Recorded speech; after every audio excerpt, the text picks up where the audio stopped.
C'est reparti. Alors, j'ai une carte ici du Il cerveau. se passe des trucs dans le cerveau, en fait, quand tu vois quelqu'un sur scène. Ouais. T'as la même zone dans ton cerveau qui s'active comme si c'était toi qui étais sur scène, Exactement. les neurones miroirs. Mhm. Donc, naturellement, toi, t'es déjà dans un truc où tu te projettes Bien Oui, clairement, entourée. clairement. C'est ça. Je veux dire, moi, En je fait, sais que demain, je commence à à m'envoler. Il y a des gens autour de moi qui vont très vite me recadrer. Suleyman est là Je sais pas contre si c'est moi. une émotion, mais je dirais la perte d'un proche. Du coup, le sentiment de quand tu perds quelqu'un. Ah, hyper Oula, spécifique. chaud. Voilà, Ouais. c'est Ça, très c'est dead. hardcore. C'est Qu'est-ce que ça peut vraiment, donner vraiment. avec moi? Pourquoi pas moi, Ouais, etc. c'est ça. etc. Ah, Donc, c'était dingue. J'étais en mode, bah, c'est une fierté. Je la connais, hein. Tu vois, c'est ça que tu vas bien de dire. parler de lui C'est en mode, moi, je la connais. à la troisième Je personne. suis là, je suis là. Mais il a une vraie présence sur scène. C'est des choses dont j'ai conscience. Mais quand une jeune vient te le dire, je trouve que déjà, ça ancre l'idée de manière plus profonde de « Ah, ok, en fait, je dois être un exemple. » aujourd'hui, on a avec nous, les amis, 2 invités.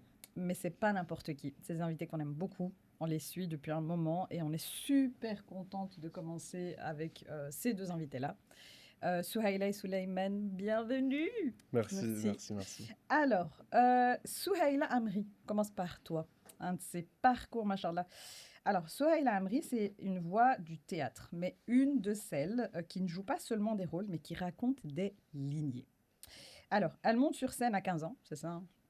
Waouh, d'abord à l'école, puis très vite ailleurs. Dans une compagnie, elle apprend le collectif, la création, le doute, la justesse. Elle joue, elle écrit, elle met en scène. Parfois comédienne, parfois co-autrice, et parfois même à l'origine du projet, et parfois même tout ça à la fois. C'est dire. Souhaila, c'est une artiste qui fabrique des histoires, avant tout. Des histoires pour faire parler de ce qui se tait, et ça nous intéresse de fou. En tant que psy, elle coécrit Her Story, c'est ça, un livre qui redonne de la paix au récit qu'on a trop laissé dans l'ombre. Aujourd'hui, elle nous revient avec À l'ombre du figuier. C'est une pièce en fait qui interroge sur ce que le passé fait à nos familles, ce qu'on transmet, ce qu'on tait et ce qui continue de vivre en nous, même quand on croit l'avoir laissé derrière. Alors, on a aussi Suleyman aujourd'hui. Merci d'être là. Merci à vous. Suleyman Benani, il a 21 ans, il est étudiant en psychologie et il a déjà une vraie histoire avec la scène. Le théâtre, il le rencontre très tôt, à 7-8 ans. Au départ, c'est un défouloir. Il avait beaucoup d'énergie. C'était un enfant très actif. Du coup, il avait une maman qui cherchait un espace pour que ça puisse sortir. Et là, il a kiffé. Donc, c'était pas juste une activité, c'était aussi une passion pour lui. Puis vient l'adolescence et avec elle le regard des autres. Faire du théâtre devient alors gênant. Alors, il s'en éloigne, pause, jusqu'au retour, en première année de faculté de psychologie, où là, il y a une décision très claire, reprendre le théâtre, pas comme un hobby, mais comme un espace d'épanouissement. Depuis 3 ans, il le pratique en professionnel, en parallèle de ses études.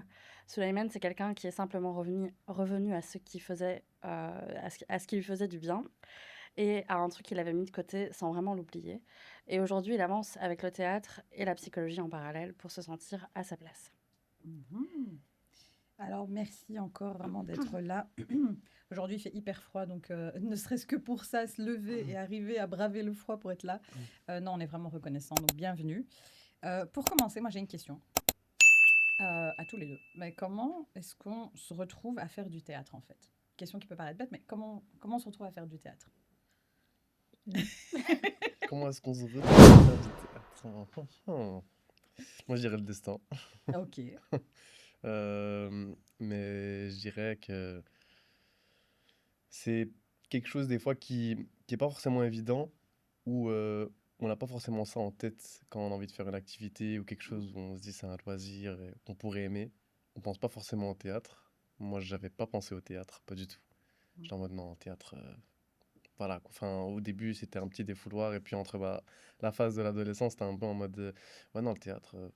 Qu'est-ce que tu vas faire le clown sur scène? Enfin, c'était surtout ça, tu vois, faire le clown sur scène et je voyais pas l'intérêt. Je me disais, les gens vont juste se moquer de toi et flemme.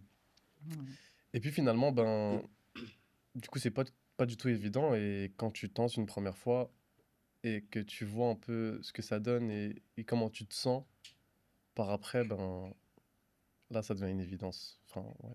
Ok. Donc on n'y pense pas forcément au début, quoi. C'est pas la première idée. Moi, j'y ai pas pensé. Ok, Ouais. D'accord. Et toi, Souhaila, comment tu te retrouves à faire du théâtre? Moi, j'ai fait quelques petites activités en extrascolaire et dans l'école où j'étais, quand tu arrives en 3e secondaire, tu dois choisir un sport. Et moi, j'étais nulle en sport.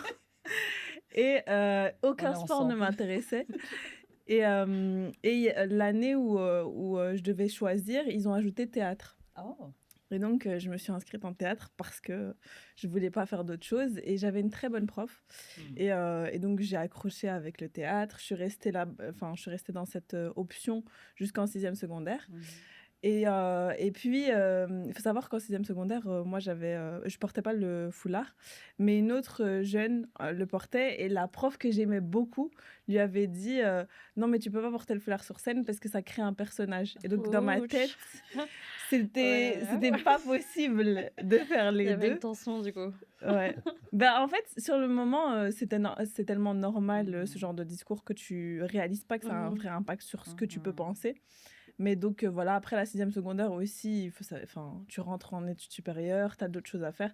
Donc, j'ai un peu lâché pendant quelques années, puis j'ai repris plus tard. Génial. Mais en fait, tu es en train d'illustrer des trucs super importants. Le fait d'introduire la culture à l'école. Et que c'est une manière aussi d'ouvrir des voies à plein de jeunes. Donc, séparer souvent la culture de l'enseignement, ça n'a pas vraiment d'intérêt. Parce que souvent, beaucoup de parents se disent oui, les activités, c'est en dehors de l'école. En fait, non. Là, tu soulignes bien l'importance que c'est d'apporter ces activités à l'école.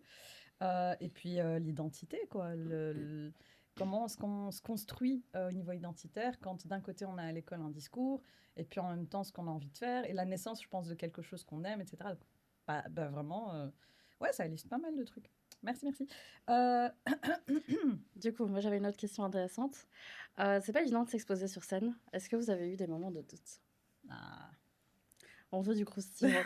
Dites-nous la vérité. Tout le temps. Tout le temps? Clairement. Je pense qu'avant chaque série de représentations, en tout cas pour moi, j'ai au moins une fois cette pensée en tête de pourquoi je fais ça déjà? Qu'est-ce qui m'a pris? Parce que même si tu as confiance en ce que tu produis, en ce que tu racontes sur scène, il y a toujours cette petite peur de est-ce que je vais bien faire cette fois? Est-ce que je me suis pas menti les 50 dernières fois et en fait c'est mauvais? Et donc il y a toujours un petit doute, mais la réalité c'est que faut y aller. Et en tout cas, pour moi, c'est quelque chose que j'aime vraiment. Donc, ça n'a pas de sens de me dire, OK, parce que je doute un petit peu, il faut que j'arrête. Mais oui, le doute, il est tout le temps là. Donc, il est permis, quoi. Le doute, il est permis. Et il est tout aussi présent aujourd'hui qu'il a été au tout début. Oui, je pense que la particularité aujourd'hui, c'est que il y a de l'expérience derrière et donc je peux aussi me baser sur ça pour reprendre confiance et me dire non, c'est pas nul. Et forcément, c'est une voix qui est moins présente qu'au début quand t'es jamais monté sur scène, quand le regard des gens t'importe encore plus. C'est ça. Mais elle est toujours là, quelque part. Ok. De ton côté, Sonia? Je rejoindrais Sohaila, mais d'un côté non, parce que en cherchant dans mes souvenirs, je me rappelais que la première fois que j'allais monter sur scène, j'étais trop excité. Genre, je voulais juste monter sur scène. J'avais pas ce doute, je pense. Je pense qu'il y avait l'excitation qui prenait le dessus et qui faisait que j'étais en mode juste, va kiffer, on s'en fout de qui va regarder, comment ça va se passer, juste vas-y. Ouais, non, franchement, j'avais pas cette peur. C'était plus l'adrénaline, du coup. Ouais, c'est ça, vraiment, c'était l'adrénaline. C'était en mode, vas-y, va t'amuser pour ça, tu vois. C'était vraiment ça l'objectif. Mais par après, pardon, pour la régie, le micro. On a passé 10 heures à placer ces micros. Vraiment. Par après, allez, comme Sohaila, elle te dit, tu te dis, est-ce que je me suis pas menti les 50 dernières fois? Genre, est-ce que c'était pas... Enfin, peut-être que les gens m'ont dit, ouais, c'est bien juste pour me faire plaisir, et c'est tout ça, en fait, et c'est le syndrome de l'imposteur, et puis on ne se rend pas compte forcément de ce qu'on fait sur scène, et c'est souvent un flash très rapide. On va jouer 1 heure, mais dès qu'on a fini de jouer, ça passe, enfin, on a tout oublié. Moi, depuis longtemps, j'oublie tout.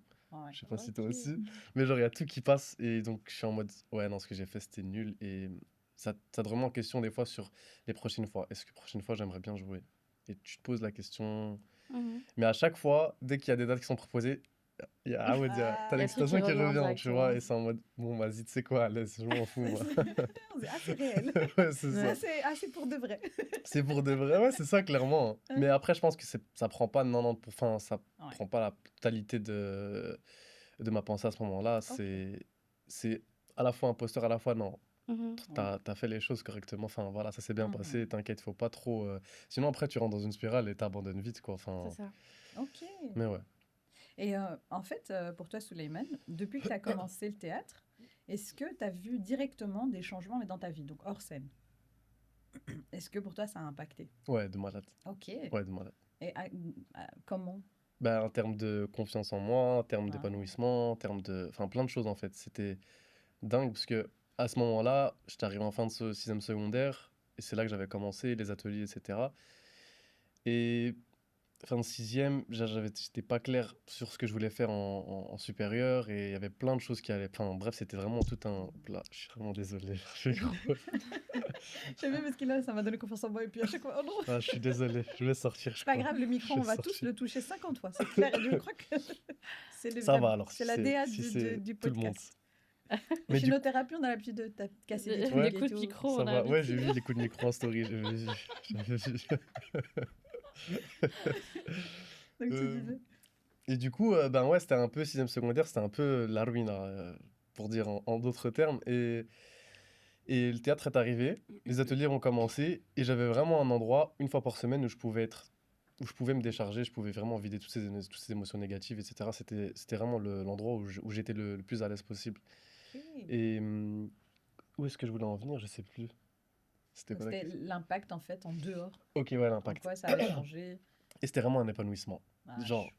La première fois où j'ai commencé à jouer, et enfin, toutes les premières fois où je jouais le matin, j'étais en mode...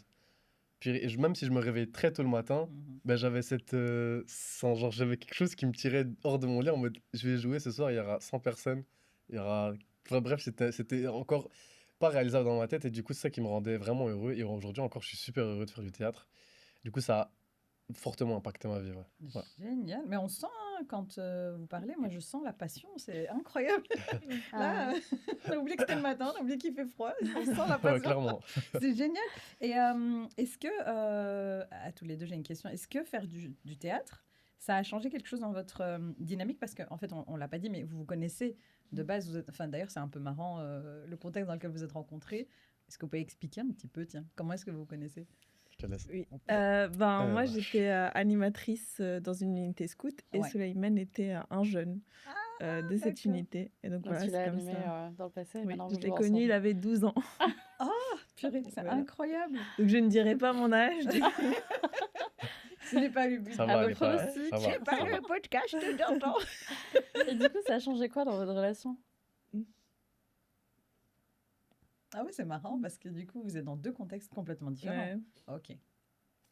Je dirais que, enfin, de ma vision à moi, c'est que, allez, tu as cette relation d'animateur-animé quand tu es au scout, et que cette relation, elle s'est améliorée pour que ce soit un peu comme, je sais pas en fait. Enfin, je sais pas comment la dire. Plus horizontal. Ouais, c'est ça. Ouais, c'est ce que j'allais dire. Ouais, c'est ça. Donc moi, cette autorité de l'animateur... Qui est une maintenant, je peux plus lui crier dessus. Moi, elle le faisait pas avant. Il a crié pour les tests de sens, c'est ça? Il regrette la question, il est là. Question suivante. Non, je pense que, si je me permets de formuler, c'est une relation avec une autorité peut-être bienveillante au niveau du scoutisme, mais... Aujourd'hui, c'est d'égal à égal. Enfin, je vais dire les termes. Et c'est peut-être très différent aussi d'être dans une relation où vous faites confiance tous les deux, l'un, je pense, Enfin, quand vous jouez ensemble, il y a intérêt à faire confiance à l'autre pour pas qu'il oublie ce qu'il doit dire. Je sais pas, moi je connais pas le monde du théâtre, mais ça doit être une séparation. Moi, juste pour ça, je me pense que j'ai trop de contrôle. Je suis en mode, j'espère qu'il rappelle. Après, t'as toujours la marge de manœuvre où, d'office, il y a des moments où vous improvisez aussi. Enfin, donc vous pouvez vous aider, mais il y a de l'impro pour chacun déjà. Ah oui, mais de fou. Mais toi, tu l'as vécu comment, le changement de dynamique là, avec lui? En soi, ça s'est fait assez progressivement, puisque au départ, donc oui, il y avait cette relation de animatrice. Okay. Et puis, il faut savoir aussi qu'il y a tout un groupe de jeunes qui a grandi. Aujourd'hui, tous sans exception sont majeurs. Donc, c'est aussi une autre dynamique. Et à l'époque où on est dans l'unité scout, moi, je suis responsable d'eux. Et donc, il y a ce sentiment de responsabilité qui amène à certains comportements. Et là, il y a plus, je suis plus responsable de lui. Il gère sa vie. Il est vivant. C'est ça. Et donc, dans une forêt. Forcément, si ça saute, la relation change aussi. Puis, forcément, ça fait des années qu'on se connaît. Donc, c'est aussi une dynamique. Ça a été une facilité aussi pour jouer ensemble? Je pense, oui. Ouais. Ouais, clairement. ouais, Ouais, ouais, je Clairement. pense. Parce Il y que a moins ça le aurait... démarrage du début, quoi. Oui, c'est Genre par ça. rapport... Et je pense que ben, voilà, les projets théâtre, comme tout projet, ça peut être un projet avec beaucoup de stress, de pression, etc. Et je pense que le fait qu'on se connaisse tous dans le groupe et qu'on se connaisse tous depuis autant d'années fait qu'on va avoir plus ou moins de tolérance à quand moi je pète des câbles ou alors, je sais pas. Désolé, j'ai pas entendu, j'ai éternué. Ouais. Elle disait plus de tolérance quand elle T'as fait des plus de câbles. tolérance quand je suis un Du fait que tu la peu connais déjà avant. Ah, bien sûr. énervée. Ouais, bien sûr. Enfin, je sais pas. Si. Peut-être tu me détestes dans ces moments-là. Non, Ah, donc jamais. en gros, vous remettez pas en question les intentions des uns et des autres, même si vous avez vos moments de down ou vos moments un petit peu fatigue ou stress. Et ça, je pense que c'est super important justement en général dans les relations de travail. Quand on remet pas en question les intentions de son collègue, c'est plus chouette, quoi. Mais ça a été bâti en fait au fil du temps, quoi, comme tu l'expliques. C'est pas du jour au lendemain et c'est facilité par le fait que vous connaissiez. Tiens, moi j'aurais pensé peut-être pas le contraire. Je me dis, ça doit être peut-être un peu intimidant de jouer avec quelqu'un que tu connais. Après, d'un côté, jouer avec Myriam, t'imagines, moi et toi, sur scène, il y aurait grave moyen. Je me dis, est-ce que ça facilite vraiment? Ouais. Ça dépend après de... Ouais, en vrai, je sais pas. Ouais. On l'a jamais fait, donc on sait même pas savoir. C'est ça. Allez, prochain épisode de podcast. Non, mais je pense que ça dépend des dynamiques, mais dans le groupe, c'est ça. Alhamdoulilah, après on a un très chouette groupe, ça marche bien. Ouais. Ouais, bien sûr, t'inquiète. Si, je t'inquiète. Mais c'est là qu'il va sortir des noms. Il va dire non, en fait, moi je déteste. Non. Voilà, c'est pas parfait, bien évidemment que c'est pas parfait, mais. Moi, c'est une dynamique d'un groupe quoi, qui marche et. On lève pas comme soin, ça les hauts, n'en les fait bas, pas. etc. C'est pas le moment de sortir des noms. Non, il n'y a pas, alhamdoulilah. Mais c'est bien parce que, du coup, est-ce que vous pensez que le théâtre, ça favorise la cohésion de groupe? Bah, je pense que ça dépend de quel type de théâtre aussi, parce que nous, on est dans de la création collective, et donc pour faire de la création collective, il faut faire tout un travail en amont de cohésion de groupe. Et donc, en général, que ce soit en animation, dans la création d'un nouveau projet, on va d'abord travailler là-dessus. Et puis, donc forcément, ça a un impact positif sur la suite du donc projet. c'est un des piliers avant même de monter sur scène. Ah ouais, oui. C'est ça, je savais pas du tout. Bah ouais, moi non plus, je savais pas. On le fait subtilement. J'apprends aujourd'hui. Elle le fait subtilement, c'est pour ça. En vrai, c'est aller manger le C'est soir. vrai que du coup, je le voyais pas. Enfin, je savais pas que c'était. Mais ça contribue du coup à ce qui se passe après. Je le vois. Franchement, c'est bien pensé. C'est du team building avant. Mais avant de faire une team, quoi. Mais moi, une fois, je m'en suis vraiment rendu compte quand une fois, avec un groupe d'animation, j'ai pas pris le temps de faire les exercices qui permettaient de solidifier cette cohésion de groupe. Et j'ai vu les conséquences après. Et à ce moment-là, je me suis dit, mais je ne peux jamais faire l'impasse là-dessus parce que on pourrait pas. Parce que du coup, oui. En fait, c'est comme si au niveau du système qui va monter, tu es déjà en train de créer les valeurs qu'ils partagent, les règles aussi qu'ils peuvent déjà avoir en dehors de la scène. Et donc, ça permet après de monter sur scène plus serein. Ok. Pour Souhaila, alors, est-ce qu'il y a eu un avant-après entre la Souhaila qui faisait pas de théâtre et celle qui en fait aujourd'hui? Bien sûr. Moi, j'étais très, très, très timide. Extrêmement timide. Incroyable, c'est ça. Parce que quand j'étais enfant, je raconte que quand il y avait des réunions de famille, il y a des moments où moi, j'allais et je me cachais dans un coin, et j'ai encore cette image de moi qui me cachait dans un coin et qui avait l'impression que parce que j'étais dans le coin, personne ne me voyait, alors que c'est tout l'inverse. Et donc, le théâtre, ça m'a aidée. Parce qu'aujourd'hui, j'ai pas de mal à m'exprimer en public ou à faire des choses que j'ai envie de faire. Mais il y a... Bon, maintenant, ça remonte.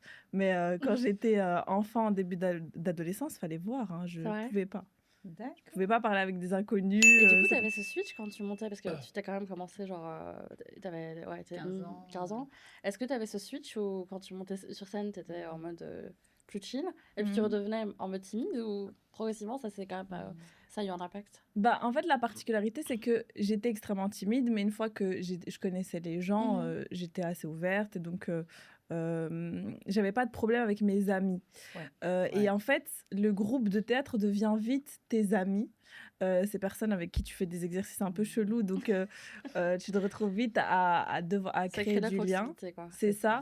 Et pour moi, je sais que l'expérience de la scène est très différente d'une personne à une autre, mais pour moi, une fois que je monte sur scène, la particularité aussi, c'est que tu vois pas forcément le public, tu le vois, mais les lumières, elles te tapent dessus, donc tu vois pas forcément les visages des gens. Et donc, il y a au départ, les premières minutes, il y a ce stress de « Oh mon Dieu, je suis sur scène et il y a des gens ». Et puis, très vite, tu oublies et tu représentes, tu incarnes un personnage et donc tu n'es pas toi. Et donc, c'est OK. Tu peux t'amuser sans forcément subir le regard des autres. Bah oui. Ça, c'est top. Ouais. Parce qu'en fait, tu es en train d'expliquer. On en parlait un petit peu en off avant. Tu te dissocies en fait du contexte et pour garder vraiment que la bulle que tu te crées finalement. Donc, ce que tu te racontes. Et ça crée une alternance des rôles entre qui tu es toi dans la vie de tous les jours et qui tu peux être sur scène, mais sachant que ça peut être 5 personnes différentes. Et par rapport au travail d'identité dont tu parlais aussi tout à l'heure. Et c'est vrai, hein, mais j'y pense maintenant, ce qui est très différent d'un spectacle de stand-up, par exemple, où ils vont demander à allumer la salle souvent. Là, dans le cadre du théâtre, pas en fait. À partir du moment où le rideau se lève, la bulle se crée et vous ne voyez plus le public et ça va. Ça serait différent si le public était visible, à ton avis? Bah après, moi, on a aussi fait du théâtre action. Et donc là, dans le cadre du théâtre action, qui est du théâtre participatif, tu vois le public, tu interagis avec le public, c'est beaucoup plus de l'ordre de l'improvisation. Et donc là, clairement, tu crées du lien. Mais moi, ce qui m'a aidée, c'est qu'au départ, c'était du théâtre classique. Et donc, il y avait cette barrière entre la scène et le public. Et donc, il y avait cette possibilité de se cacher, entre guillemets, derrière son personnage. Très vite, c'est quelque chose qui est tombé. Et aujourd'hui, je peux me présenter en tant que moi sur scène. C'est ça. Mais au départ, ça a été un moyen de faciliter ses premiers pas sur scène. C'est ça. Et tu disais, tout à l'heure, tu disais que ça t'avait aidé dans ta timidité. Si on regarde maintenant d'aujourd'hui vers derrière, comment tu te définirais aujourd'hui sous le prisme de l'impact du théâtre en tant que femme à ton âge d'aujourd'hui? Parce que là, tu nous as parlé de la petite fille timide, etc. Aujourd'hui, tu te définirais comment grâce au théâtre? Comment le théâtre... Ma question n'est pas claire du tout. J'ai envie d'être sûre d'avoir compris. Comment tu... Quel trait de personnalité tu peux... Une émission d'Arte. Arte, c'est la nuit. Donc, on va partir en fou rire là. Est-ce que tu comprends ce que j'ai voulu dire ou pas? Moi, je te connais depuis des années, je sais déjà où tu en es. Je l'ai compris. Comment est-ce qu'on va reformuler cette question? Elle avait une perception d'elle et maintenant, c'est quoi la perception qu'elle a d'elle? Non, en fait, on a entendu tout le côté enfance. Rien à voir. C'est pas grave. Rien à voir. Le côté enfance, clairement, timide, plus à l'aise sur scène. Aujourd'hui, en tant que femme, si on prend toi il y a 5 ans ou il y a 10 ans, quel impact le théâtre a eu sur toi aujourd'hui? Est-ce que le fait d'être plus à l'aise, c'est encore être plus à l'aise version adulte ou il y a d'autres trucs? Bah, je pense qu'il y a toujours le fait que plus tu montes sur scène et plus ça t'exerce aussi à prendre la parole en public. Et donc forcément, je vais pas stresser si je suis prise de court et que je dois faire une intervention. Alors qu'il y a 5 ans, je pense que ça n'aurait pas été possible. Donc sur le stress, ça a eu un impact. Donc sur le stress, ça a eu un impact. Oui, je pense que c'est ça, c'est un exercice constant. Et donc forcément, ça te pousse à sortir de ta bulle. Et je pense que sans le théâtre, il y a plein d'expériences que j'aurais jamais tentées. Parce que à partir du moment où j'ai fait du théâtre, je peux faire ça. Et puis si j'ai fait ça, je peux faire ça. J'ai pu voyager seule, je pense que j'aurais jamais pu le faire. J'ai fait du slam, je crois que j'aurais jamais fait de slam si j'avais pas fait de théâtre. Et même des choses un peu plus anodines du quotidien. Je pense que à partir du moment où tu fais du théâtre et que c'est une expérience quotidienne, parce que souvent aussi, quand on est entouré de théâtraux, donc c'est notre norme. Le théâtre, c'est notre norme. Monter sur scène, c'est notre norme. Des malades. Et donc, on n'a pas conscience de la dinguerie que ça peut être. On ne comprend pas du coup ce que c'est. Voilà. C'est quoi votre norme à vous? C'est le théâtre, c'est tout le monde du théâtre, c'est tout ce qui est autour et tout ce qu'on fait tous les jours et tout le temps. Pour nous, c'est normal. Oui, c'est un exercice particulier pour nous. Parce que vous y passez... Ouais, c'est ça. Ah, ok, d'accord. pour nous, on n'a pas l'habitude de faire du théâtre. Pour eux, c'est leur univers. Ils ont leur code et ils vont nous sortir des termes maintenant hyper techniques. On sera là, oui. Même pas. Non, Même termes pas. techniques, on jamais pas. C'est ça pas le de jargon pire. d'artiste. On a du jargon d'artiste, mais c'est pas ce qui fait la particularité du fait que c'est notre norme. C'est vraiment, je me suis rendu compte que parler devant des centaines de personnes, c'est pas normal à la base. Ah oui, pour monsieur et madame tout le monde, c'est mort. Hein. Exactement. Mais Si c'est normal. Pour vous, c'est devenu normal. Exactement. Moi, ça m'a énormément aidé pour les présentations scolaires, etc. Mais ça fait le lien parce que justement, la prochaine question, c'est les compétences que ça vous a Je données. suis trop fort. Donc là, t'es trop fort. C'est bon, je vais faire le podcast. Mais moi, je pense à un truc et j'ai une petite pensée pour mes patients qui, par exemple, je pense que tu en as aussi, dans le quotidien, ont des difficultés parce qu'il y a je dirais même pas une introversion, mais une timidité excessive qui est de l'angoisse en fait et de l'anxiété et qui en fait galère à ne serait-ce que passer un coup de fil parce que l'anxiété sociale. C'est ça. Et tu as parlé d'un truc extrêmement intéressant pour eux. Je pense en fait le lien parce qu'on a aussi pas mal de patients qui nous écoutent, c'est trop bien. Tu disais le théâtre-action, on fait pas mal d'impro parce que en soi, on s'adapte. Donc, ça crée une capacité, ça permet de développer des capacités d'adaptation parce qu'en fait, en face, tu ne sais pas ce qu'ils vont répondre, tu ne sais pas ce qu'ils vont dire, donc il faut rebondir dessus. Et moi, je pense à des patients qui, donc si vous nous écoutez et que vous êtes là, qui doivent passer des coups de fil. Et en fait, ce qui les bloque, c'est je ne sais pas contrôler la situation finalement. J'ai un texte devant moi et ils se préparent pendant des heures. La personne en face, le numéro et puis il raconte. je ne sais pas ce qu'elle va me dire, la personne de je sais pas moi, NJ ou d'une société va me parler d'un truc, je ne sais pas. Et là, je suis en train de me dire, mais c'est génial parce qu'on ne fait pas souvent le lien entre voilà, le fait de se lancer dans le théâtre et puis les compétences derrière que ça va déployer. Et effectivement, ça fait un lien avec la prochaine question. Donc, si vous êtes patient, faites du théâtre pour pouvoir téléphoner. Parce du coup, c'est beaucoup de choses. C'est vraiment le côté posture, c'est le côté prise de parole, même le côté leadership un peu, je pense, pour s'adresser à un groupe ou autre. Voilà. Donc, quelles compétences ça vous a fait développer? C'est ça. Pour aller dans ce sujet-là. Ouais, moi je dirais, pour ma part, c'était vraiment prendre la parole devant les gens, ça c'est le classique. C'est dingue parce que moi j'avais toujours du mal, j'étais en stress, t'as vraiment tout ton corps qui vraiment c'est dingue, genre ton cœur il bat à 1000 à l'heure et c'est la panique totale et juste tu gères, etc. Mais tu gères rien, puis tu bégayes, etc. Bref, c'est compliqué, vraiment, tu parles même plus français. Et avec le théâtre, et je pense que le théâtre-action, c'est un très bon exercice parce que justement, tu t'adaptes à ce qui est en face de toi. Je dirais que c'est plus compliqué en termes d'adaptation, d'improvisation, parce que c'est totalement différent du théâtre classique.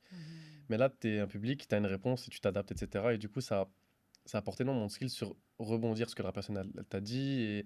Et puis toute la construction du théâtre-action, comment est-ce que ça se passe, genre problème, solution. Là, tu as perdu les gens.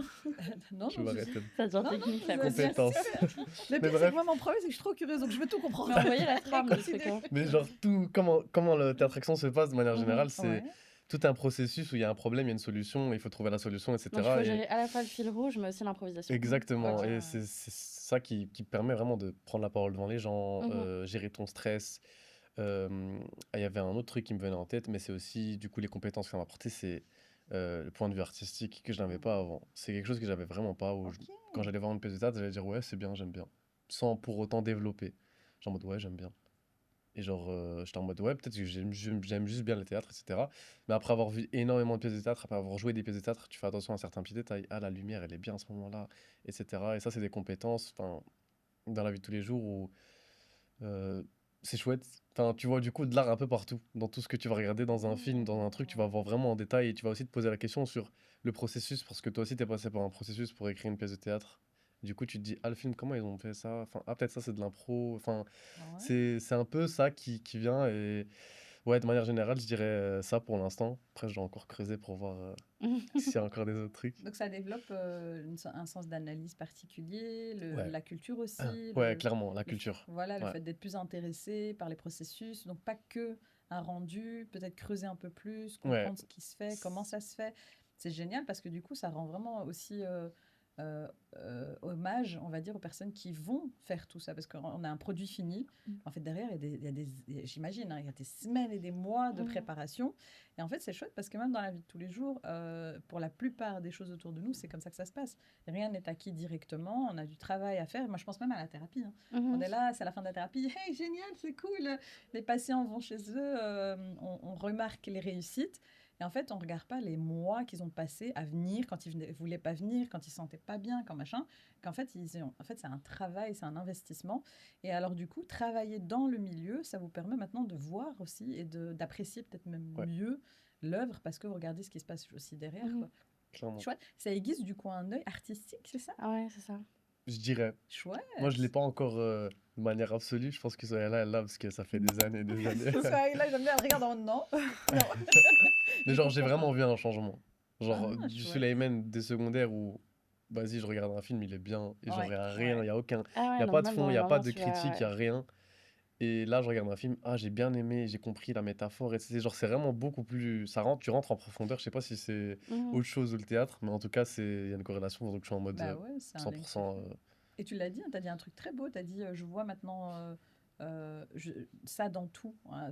Oui, dans la vie de tous les jours. Hein. Vraiment, dans la vie de tous les jours. Tu vas voir un oiseau voler et en même temps, il y a un coucher de soleil. Des petits trucs comme ça, des petits détails où tu vas marcher le long du canal. Enfin, c'est des trucs, tu dis, c'est grave poétique, c'est grave artistique. Je pourrais juste écrire à ouvrir les yeux, quoi. De malade, clairement. Donc la contemplation aussi, c'est alors qu'entre nous, le canal est toujours là, les oiseaux sont toujours là. C'est ça. C'est génial. Donc en fait, ça réoriente ton attention. Exactement. Waouh, c'est dingue, c'est génial. Mais on le sent, on voit que kiffe les canards, kiffe les oiseaux. Prends plaisir à marcher dans le canal. Mais on rigole parce qu'on est pareil, on passe. Et c'est ça. Parce que nous, en tant que psy, on va venir travailler la pleine conscience, par exemple. Parce que les gens ont tendance à avoir les yeux rivés sur le sol. Et là, c'est intéressant de dire que même le théâtre, t'as ouvert vraiment à regarder même la nature, quoi. On ferait jamais le lien pour des personnes qui ne montent pas sur scène. Exactement. Entre les deux. C'est tout le but aussi de ce podcast. Hein. C'est génial de faire, nous aussi, d'expliquer tout le processus. En fait, il n'y a pas que vous qui êtes présent sur scène, mais il y a en fait tout ce que ça fait, tout ce que ça a comme impact en fait dans votre vie de tous les jours. Et ça en fait des impacts, ça c'est ça. Ça, c'est sympathique. J'ai l'impression que ça vous a aussi rendu hyper flexible quand tu décris un petit peu tout ce que... Enfin, j'ai l'impression que c'est hyper divers comme casquette. Est-ce que ça a été facile à gérer, le fait qu'il y a plein de trucs différents à faire? Est-ce que c'est facile à gérer? Je sais pas. C'est une obligation parce que le milieu du théâtre, c'est un milieu qui est aussi précaire. Et donc, peu de moyens, ça veut dire aussi beaucoup d'imagination et beaucoup de flexibilité aussi. Parce que là, par exemple, on a une pièce qu'on fait tourner à l'ombre du figuier. On va en parler après. Et cette pièce, dans le projet, on a différentes casquettes. On doit pouvoir gérer la production, la diffusion. Aujourd'hui, je ne peux pas regarder une pièce qui a un rideau sans me dire purée, ce rideau, je sais combien il coûte. Donc, en fait, ce que tu es en train d'expliquer, c'est que vous vous occupez de tout. Moi, je pensais que c'était d'autres personnes qui s'occupaient du coup de la diffusion et compagnie. Dans votre cas, pas. Dans notre cas, non. On est en autoproduction. Oui. Donc elle sait combien coûte le rideau. Je sais combien coûtent les rideaux. Aujourd'hui, je regarde des pièces. Ça fait la différence quand même, hein, quand tu sais ce que les choses coûtent. Oui, c'est ça. L'autre fois, je regardais une pièce et je me suis rendu compte que j'étais en train de calculer le budget. Waouh. Et je me suis dit, là, c'est un peu trop. Là, on va arrêter, on va se calmer. L'œil artistique et l'œil budget. Bien, parce que peut-être il y a moyen, depuis là, tantôt, elle regarde en même temps. On a vu que là, tantôt, c'est pour ça qu'en fait, elle n'est pas perdue, elle regarde. Là, le tapis est sympa. Je fais ça qu'avec les pièces. On estime à combien le studio ici? Je sais pas encore, mais le matériel, machallah. Moi, je kiffe la déco, vraiment. Vraiment. J'aime bien parce que ce podcast est parti dans une direction. Oui, moi, je pense que le livre, là, il est vraiment sympa. Allez, on va jouer au juste prix. C'est ça. Mais oui, donc, on a plein de casquettes. Et donc, en fait, la gestion d'une pièce de théâtre, c'est la gestion d'un projet avec la coordination, la gestion budgétaire, la diffusion. Ça implique de contacter des lieux, de pouvoir aussi... entrer en discussion avec des théâtres, des centres culturels pour être programmés, etc. Donc, il y a tout un travail en amont qui n'est pas du tout artistique et qui est plus, de la gestion. Et puis, pour ce qui est du travail artistique, là aussi, il y a plein de casquettes. Il y a effectivement le fait de jouer, être comédien, comédienne, d'écrire. Nous, je pense que c'est ton cas aussi. on joue pas des pièces qui ont été écrites par d'autres. On écrit nos textes, ou alors, soit c'est des textes qui ont été écrits par le collectif, soit par nous-mêmes et qui sont interprétés par nous-mêmes. Et donc, il y a tout cet aspect-là qui était aussi normal pour moi dans le sens où, en tant qu'adulte, j'ai directement baigné dans la création collective et puis l'interprétation. Et c'est en rencontrant d'autres personnes du milieu que je me rends compte que c'est pas forcément la norme non plus dans le monde du théâtre. Et donc, et voilà, je sais pas, ça change quoi du coup d'incarner son texte à soi et pas à quelqu'un d'autre? Même question. Parce que j'ai l'impression qu'en termes d'appropriation, ça fait la différence. Ouais. Je pense que c'est plus simple. Je sais pas si c'est plus simple. Il m'est arrivé une fois de jouer... Non, je vais me contredire. Il m'est arrivé une fois de jouer un personnage qui a été entièrement écrit par quelqu'un d'autre. Et donc, j'avais pas de marge de manœuvre sur le texte, puisque la personne voulait qu'on reste fidèle au script. Et j'avais été mal à l'aise avec le personnage parce que y a tout un moment où le personnage insulte et se fait insulter. Et comment dire Je me rappelle cette scène. J'étais choquée. Je rigole. C'était une erreur. Et j'avais... Et du coup, là, tu sentais un truc, t'étais en tension à l'intérieur de toi. Oui. Et il s'est passé quoi exactement? On a essayé de négocier avec le texte, de changer Non, je parlais de la tension interne. De toi, mais justement... Genre, c'est par rapport à quoi que tu sentais pas bien? Moi, je veux pas insulter sur scène. Ouais, donc il y avait clairement une dissonance de valeurs, quoi. Oui, clairement, il y avait... en tout cas, dans le collectif qu'on a créé aujourd'hui, qui s'appelle Nazra. Comment? Nazra, ok. qui n'existe pas encore officiellement parce qu'on est au début des démarches. Ok. Mais, Inch'Allah, on apparaîtra bientôt. Dans lequel on n'insulte pas. Dans lequel on n'insulte pas. Bon, on était dans un collectif qui avait aussi cette optique-là de créer des pièces qui sont familiales et autres. Et cette pièce a été un peu l'exception. Et il n'y avait pas non plus des insultes à chaque minute, mais il y avait cette scène-là qui me dérangeait. Et on est rentré en discussion avec les membres de l'équipe. Est-ce qu'on pouvait changer ou pas cette scène-là? Finalement, on a décidé que ça allait rester comme ça. Mais donc, à chaque fois qu'on montait sur scène, je sabotais un peu cette scène. Consciemment ton texte. Non, pas tu trébuchais. Donc inconsciemment. J'espère que personne va... Attendez, mais inconsciemment. On est sur un podcast quand même. Elle n'a pas fait exprès. Non, attends, mais moi je suis partie en histoire, moi je veux comprendre. C'était pas exprès. Non, en fait... Maman, elle a cru qu'on était dans sa chambre toute avec elle. En fait. Donc j'ai oublié les caméras. Inconsciemment. Non, en fait, au début, ça a commencé inconsciemment. Ouais, ok. Et à un moment, j'en ai pris conscience. C'est que je sabotais pas la scène en tant que telle, dans le sens où je pense pas que si on avait demandé au public est-ce que vous avez repéré quelque chose, je pense pas que quelqu'un ait remarqué, si ce n'est l'équipe. Quelque chose de cette dissonance que tu sentais en toi. C'est ça, mais pour que ce soit clair, donc c'était une scène où deux personnages se criaient dessus, et en fait moi je criais plus fort que l'autre, et donc parce que je savais à quel moment lui allait commencer à insulter, et donc on se retrouvait comme ça à avoir une discussion de sourds qui marchait bien. Parce que fait les images en même temps. Ouais, je suis en train de me remémorer. Ouais. Voilà. Mais donc, quand tu écris ton propre texte, quand on écrit collectivement, on fait aussi des check-up de texte de l'autre, on valide collectivement le texte, on essaye de faire en sorte qu'on n'écrive rien qui mette mal à l'aise l'une ou l'autre personne, on garde en tête qu'on veut que nos parents viennent voir la pièce, et donc, donc le respect de chacun. En fait, c'est ça, on contrôle directement au moment de l'écriture. Et donc, forcément, ça retire aussi l'aspect surprise, malaise, etc., qui pourrait y avoir avec le texte de quelqu'un qu'on ne connaît pas forcément. C'est génial parce que du coup, peut-être que les gens ne savent pas ça, en fait.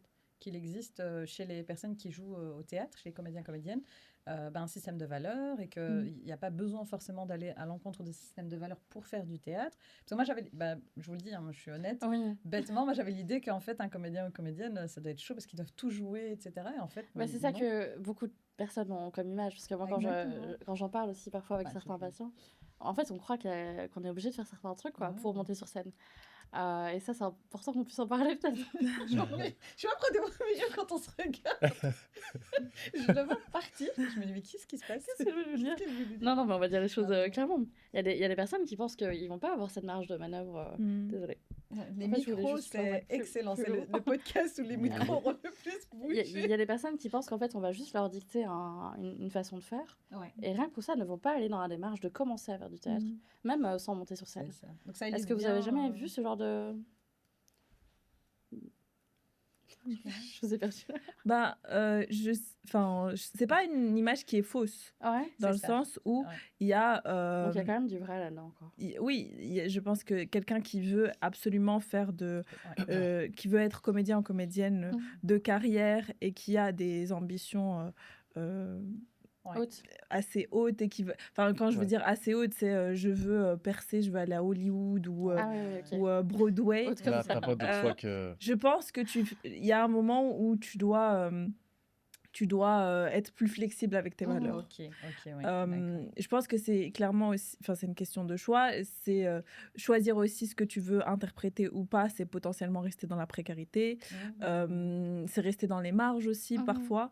Mais c'est tout à fait possible dans le sens où, en fait, aujourd'hui, il existe des alternatives. Aujourd'hui, il existe des espaces où on peut créer collectivement.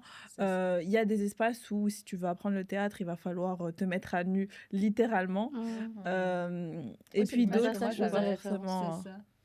D'autres où, en fait, nous, par exemple, dans notre collectif, quand on fait du théâtre, on travaille sur ces méthodes collectives. On travaille aussi sur... donc, comme je l'ai dit, au départ, on travaille sur la cohésion de groupe. Et un des éléments qui est important, c'est déterminer les limites de chacun et chacune.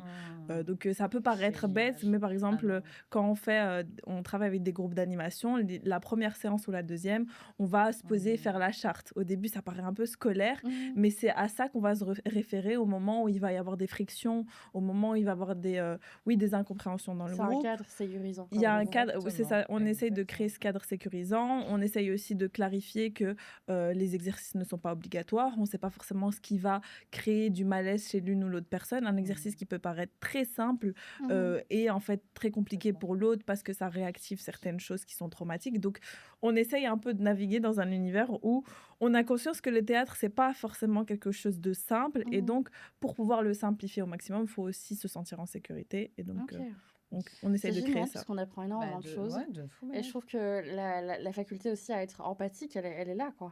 C'est-à-dire que tu peux pas faire fi de ça quand tu fais du théâtre. Clairement. Parce que si t'es en mode antisocial, tu tiens pas longtemps. C'est un collectif dans lequel l'individu il a sa place. C'est ça. Scène, c'est ça qui est intéressant, qui fait un bon collectif justement, je pense. On essaye. Ok, mais on apprend de fou. Du coup, on en est où? Je t'avais demandé. Oui, c'est ça. On voulait voir du coup, Souhaila, ce que ça t'avait fait à toi de voir l'évolution de Souli tout au long des années. En vrai, ça fait un peu madré, mais non. On va sortir les mouchoirs.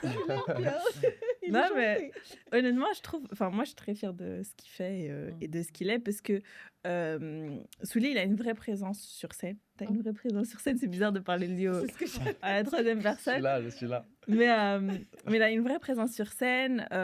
Il sait incarner des rôles qui sont parfois compliqués. Il a une capacité d'improvisation qui est top, machallah. Et je trouve que vraiment de représentation en représentation, on voit une évolution. La dernière... Enfin, bref, désolée, je vais te gêner encore 2 minutes. Aussi, la dernière fois, quoi? Il s'attendait pas à se faire saucer, je crois. C'est ça. En fait, c'est horrible. Non, mais c'est vrai, c'est un très bon comédien, machallah. Et très récemment, on a joué en décembre, début décembre. Et il nous a fait sa meilleure performance dans une scène clé de la pièce. Je ne spoilerai pas. Mais j'étais vraiment derrière en me disant, est-ce qu'il va bien? Est-ce qu'il est en train de jouer ou il était dans le flou, là, il va mal? Et en fait, Oui, il m'a vraiment créé un doute. Et le fait qu'il ait, Parce il qu'il a ait un vraiment bien doute, joué. ouais. C'est Mais fou, ça. très très bien, C'était chaud, hein, machallah. c'était chaud. Qu'est-ce qui fait que le fait qu'il joue bien, ça crée un doute chez toi de est-ce qu'il va bien? Parce que Est-ce que c'était une scène en particulier? c'était Ah cette ouais. scène en particulier. Et faut savoir que parfois, il peut y avoir arriver des choses sur scène qui, Ah pour le ouais. public, sont de l'ordre Ouais. du spectacle. Et en fait, c'est un accident ou autre. Après, Ouais. l'Arfad, on n'a jamais eu quelque chose de Ouais. dramatique. Mhm. Mais Ouais. on a Les Voyageurs sans bagages, qui est notre compagnie, qui a eu un accident sur scène. Ah. Et donc, on peut aussi s'interroger s'il se passe quelque chose Ouais. Ouais. sur Donc c'est là qu'il y scène. avait Est-ce que l'inquiétude, quoi. c'est du jeu ou pas? Mhm. Et là, c'était tellement intense, j'étais là. Est-ce qu'il va bien? Mais voilà, il allait bien, donc Alhamdulillah. c'était Donc juste ça, une c'est très toute belle l'évolution que tu as vue performance. de lui. Ouais. Donc, beaucoup de fierté, on entend. Mhm. Qu'est-ce que ça te fait d'entendre ça? Ben moi, enfin, j'ai pas de vision sur moi-même qui soit extérieure. Extérieur, ouais. Du coup, bah, je sais pas, enfin, merci, ça fait plaisir en tout cas, vraiment, ça fait plaisir. Voilà, ça fait Voilà. très très plaisir. Voilà. Non, La c'est réaction, compliment, merci. C'est vrai, c'est vrai. Merci beaucoup, Souhaïla. Ok. Ça fait D'accord. super plaisir. Et je te Euh, lui renvoie le compliment aussi, bien C'est sûr. ce que j'allais dire, on peut même aller dans les deux sens. Comment Bah, toi maintenant non. tu l'aperçois? Bah, clairement, bah, moi au départ, je vois Souhaïla jouer. C'était quand la première fois que je t'ai vu jouer? C'est quand la première fois que je t'ai vu jouer? Tac, tac, tac, C'était tac. avec, pas vu Hajibat Kalakos? C'était avec les scouts, Non, ouais? c'était pas Non, ça. t'as C'était pas pas vu ça. Ah, Laquelle? bah celle-ci. Ah non, je C'est sais la pas première si fois je que je l'ai t'ai vu. vu jouer, je crois que c'était. Ouais, je crois que c'était la pièce. Non, c'était pas cette pièce-là. Parloir. Laquelle? Ah, c'est sais pas si- possible. Ah. C'est celle où je joue un personnage. Elle s'appelle Parloir. Ok. Elle s'appelle Je l'ai pas vue, celle-ci. Parloir. La pièce. La pièce, Est-ce que c'est celle-là ou bien La c'est pièce, une autre? pas le personnage, quoi. Oui, la Ouais, pièce, ouais, ouais, ouais. Je t'ai parti dans quoi là? Mais, je Ouais, pense, c'est mais en tout cas, possible. celle-là, je m'en souviens. Ouais, celle-là, je m'en Ok. souviens. La première fois que je l'ai vu jouer, mais j'étais choqué. Non, Mhm. clairement, j'étais choqué. Parce que moi, je m'attendais pas à ça. Surtout que c'est une pièce qui est compliquée, où tu dois connaître le texte par cœur, Ok. tu dois avoir une certaine éloquence, etc. Et c'était juste. J'étais en mode, waouh. Ah ouais, non, elle gère. Vraiment, elle gère. Je suis venu voir. Je crois qu'il jouait tout le week-end. Je suis venu tout le week-end. Je suis venu les 3 fois. Ok. Et à chaque fois, je ramenais quelqu'un de différent. J'avais ramené Nassem, etc. Je Ah dis, Ah oui, non, c'est ouais. vrai, sans je de me regarder, sans rappelle. de regarder. Tu vois, je lui dis, Mhm. non, regarde comment c'est fait, c'est une dinguerie, tu vois. Donc là, Et tu genre- avais déjà l'œil artistique en mode vraiment Ben, épaté j'étais par, surtout. par la Et prestation. je pense que c'était pas l'œil artistique à ce moment-là, mais Ah, c'était ok. plus voir quelqu'un que je connaissais Exact. Sur faire du scène. théâtre. Ouais, Voilà. c'était. Et ça Waouh, t'a fait tu quoi vois. justement de voir quelqu'un que tu connaissais sur scène? Ah, c'était dingue. J'étais en mode, bah, c'est une fierté. Je la connais, hein. Tu vois, c'est ça que tu vas dire. C'est en mode, moi, je la connais, etc. C'était mon animatrice et tout. Enfin, parce qu'à ce moment-là, c'était. À ce moment-là, voilà, j'avais pas encore commencé réellement le théâtre. Enfin, bref, Ok, c'était ouais. en vite fait, Mhm. quoi. Donc, j'étais en mode, ouais, c'était. Ouais, soyez là, wesh. Et Genre, j'étais en ça a été une inspiration, du coup. Ouais, Tu t'es c'est dit, voilà ce que ça peut donner, en fait, le théâtre. Bah, clairement, ouais. Ok. Je me disais, c'était. Ouais, clairement, à ce moment-là, j'étais en mode, purée, en fait, tu peux arriver jusqu'à là. Donc il y a un truc qui est Genre- rendu possible, quoi. Quand Ouais, tu c'est l'as clairement. vu. Ouais, il y a une porte qui s'ouvre, hein. C'est en mode. C'est ça, Trop chouette. et c'est Un intéressant. petit déclic, parce quoi. que- Bah Ah ouais. non, clairement. Mais je pense que j'aurais pas fait de théâtre si Soyla n'aurait pas été là. Enfin, J'allais parler de ça, dans ce cas, moi ça me fait penser à un concept dans Psy, les tuteurs de résilience. Ouais. C'est un J'allais en concept, parler tout à l'heure, ouais. voilà. Je me dis, dans la manière dont tu le décris, je pense que c'est ça, la meilleure manière d'évoluer dans la vie, d'aller vers des choses qui nous font du Mhm. bien, d'avoir une santé mentale stable, c'est en fait de se rendre compte qu'autour de nous, on a parfois des personnages ou des gens qui nous ont inspirés à faire mieux, faire un peu pareil, etc. Et je me dis, tiens, peut-être qu'à ce moment-là, c'était pas conscientisé, mais ça a peut-être été un tuteur de résilience pour toi. Tu te dis, ah ouais, en fait, il y a moyen de ouais. faire ça. Elle le Ouais. fait super bien, je la connais. Je Ouais, vois une autre c'est- facette d'elle. Mhm. Qu'est-ce que ça peut donner avec moi? Pourquoi pas moi? Etc. etc. Donc c'est génial de voir qu'il y a moyen, en fait, d'avoir des tuteurs de résilience, même quand on n'en a pas vraiment conscience. Parfois, c'est un Mhm. prof à l'école qui a été Oui, hyper... la modélisation, c'est un truc, basiquement, dans le développement de l'enfance, on a ça C'est quand on est ça. enfant, mais de l'avoir à l'âge adulte par d'autres personnes qui ont fait autre chose, c'est là aussi que l'alternance des rôles, elle rentre en ligne de compte. Parce que tu te dis, en fait, c'est possible, et c'est possible même de m'épanouir de cette manière-là, comme on le fait, quoi. Exactement. Ouais. c'est En fait, génial. même au niveau neuroanatomique, on pourrait pas répondre en 2 C'est heures, mais reparti. Alors, j'ai une carte ici. il se passe des trucs dans le cerveau, en fait, quand tu vois quelqu'un D'accord. sur scène, t'as la même Ouais. zone dans ton cerveau qui s'active comme si c'était toi qui étais sur scène, Exactement. les neurones miroirs. Mhm. Donc naturellement, toi, tu es déjà dans un truc où tu te projettes dans une Ouais, clairement, possibilité. C'est ça, tu vis. En fait, quand tu le racontes, même là, moi j'ai l'impression, je sais pas toi, Myriam, qu'il le vivait en fait. Ah ouais, Et ouais, je me c'est dis, ça. j'ai l'impression qu'elle est là en représentation. On voyait Et l'émotion dans vous ses yeux. vivez le truc, et c'est génial parce que ça montre effectivement à quel point on peut vivre quelque chose à travers quelqu'un de manière saine, parce qu'on se Mhm. projette nous-mêmes là-dedans. Franchement, voilà. Top, top. Intéressant. Très intéressant. On a une chouette question après. C'est ce que j'allais dire. Très chouette question. Je te laisse y aller. C'était toi? Non, je te laisse y aller. C'est moi? Je vous en prie, Jean-Pierre. Non, je rigole, c'est pas. Non, en fait, justement, c'est une question. Moi, je suis. Elle est croustillante, cette question. Voilà. On va rentrer dans le deep. Mais Souhaïla en a parlé. Non, en vrai, c'est pas moi qui ai vraiment lancé ce sujet. Souhaïla t'en a parlé brièvement. Moi, je rebondis, tu me tends la perche, voilà. La fille qui se dédouane. Moi, c'est dit, voilà. Pour vous, c'est quoi l'émotion la plus dure à jouer, encore aujourd'hui? J'ai dit Souhaïla, elle a regardé Suleiman. Regarde la maman de Basi, c'est toi qui va. Elle a fait un passement dur, la tienne. Bah, ouais, clairement. Moi, je dirais c'est... Je sais pas si c'est une émotion, mais je dirais la perte d'un proche. Du coup, le sentiment de quand tu perds quelqu'un. Hyper spécifique. Chaud. Voilà, c'est très hardcore. C'est vraiment, vraiment hardcore. Ça, c'est la plus difficile pour toi? Ouais, clairement. Encore aujourd'hui? Encore aujourd'hui. T'as dû le jouer sur scène? Ouais, j'ai déjà joué. Ok. Et en fait, c'est dingue parce que c'est un peu la technique, je crois. Bon, c'est moi qui utilise cette technique-là, mais c'est au moment de monter sur scène et que tu sais que tu dois jouer de cette scène-là, c'est dur de te mettre dans la peau du personnage. Et puis, tu te souviens en fait de tout. Par rapport à ta vie privée, etc. Tout se mélange. Et t'es juste en mode, c'est chaud, quoi. J'ai besoin de mon moment seul et en mode, ok. Mais là, je pense que c'est l'une des plus dures à jouer. Parce que ça te remémore plein de choses après. Et t'es juste en mode, je dois vite récupérer mes émotions et reprendre mes émotions de, là, je suis content normalement, donc on doit vite switch, etc. Donc pour moi, c'est la plus compliquée. Ouais, je dirais. Donc c'est non seulement dans le fait de la vivre, mais aussi dans le fait de passer après à une autre émotion. Parce que ça t'a demandé une intensité trop importante. Ouais, c'est très fort. Ça bouffe en énergie, c'est dingue. Et donc toi, tu t'imprègnes aussi de tes proches à toi pour jouer cette scène. Donc à chaque fois, tu es dans un truc très très profond. Et puis tu dois à chaque fois passer... Donc c'est pas évident. On s'en rend pas compte, hein, mais c'est une reviviscence en fait de quelque chose qui peut être lourd. Et d'avoir les flashs et de traiter ça à ce moment-là, parce que c'est pas le moment entre guillemets. Et ça montre bien que des fois le cerveau, pour lui, non, c'est comme si c'était le moment. Ouais, on se dit pas, c'est pas le moment. Je te ramène tous les souvenirs, toutes les images, donc tous les flashs. Et la transition qu'il a besoin en fait à ce moment-là. Exactement. Et tu l'as dit, à ce moment-là, tu as besoin de moments. Juste après la scène. Juste après. Et ce qui est bien, c'est que j'ai un moment derrière après, du coup. Où je suis... Bon, la continuité de la scène fait que c'est la même chose et que j'entends un peu la suite, on va dire. Enfin, bref, ça reste dans le même thème, j'entends tout ce qui se passe. Mais au moins, je suis seul et je suis à l'arrière, je suis en mode, bon, maintenant, je prends le temps, etc. Ouais, c'est ça, clairement. D'accord. Mais venez voir la pièce, comme ça, vous découvrirez. Vous n'êtes pas en backstage. Mais là c'est tout. Là, je veux comprendre. Moi, je l'ai vu, donc... J'ai pas vu, je veux comprendre. Et il y a d'autres émotions difficiles à jouer à part celle-là? Enfin, à part ce sentiment-là de deuil? Je pense que la tristesse, de manière générale, les différents degrés de tristesse, c'est compliqué.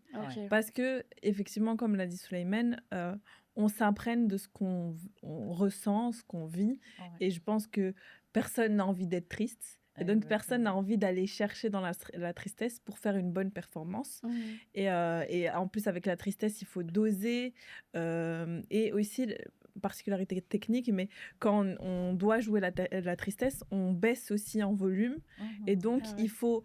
La particularité de la scène, c'est qu'il faut parler fort et être triste. Et donc, la combinaison des deux, c'est extrêmement dur à maîtriser. Et donc, je pense que... Mais c'est fou, parce que pendant que tu dis ça, encore une fois, je pense aux gens qui vont pas bien, des patients, etc., qui doivent vivre des deuils, des situations de vie compliquées. Moi, de mon point de vue, je me dis ça a du sens que quelque part, ce soit compliqué à jouer, la tristesse, parce que ce n'est pas l'émotion qui est le plus mise en avant dans notre société. Souvent, l'émotion qu'on met un peu de côté, quelque chose qu'on fait seul, de son côté, etc., pour pas que ce soit lourd pour les autres. Et en même temps, je me dis, mais il faut bien qu'il y ait des espaces dans lesquels on voit de la tristesse, ou de la tristesse jouée, pour que les gens, justement, puissent s'identifier sainement et que, quelque part, ça pousse les gens à un peu mieux vivre leurs émotions. Moi, quand on va au cinéma, quand on va au théâtre, c'est deux choses différentes, mais l'idée aussi, c'est de pouvoir vivre à travers quelque chose ou revivre des choses à travers une scène, par exemple, de théâtre. Et c'est sain, en fait, d'un point de vue psy. C'est pour ça qu'on pousse parfois les patients à sortir un petit peu, à aller voir des pièces de théâtre, parce qu'on sait qu'ils vont voir des émotions mises en scène et que ça leur permet du coup de déculpabiliser d'en avoir eux-mêmes. En fait, oui, la personne qui joue sur scène, justement, c'est tout le but du théâtre, c'est que je sais pas, il joue pas, là je suis dedans. Pour moi, c'est lui ou c'est elle, c'est le personnage, et je m'identifie à lui ou à elle, et du coup, en fait, à travers lui ou elle, je suis en train de vivre ma propre émotion.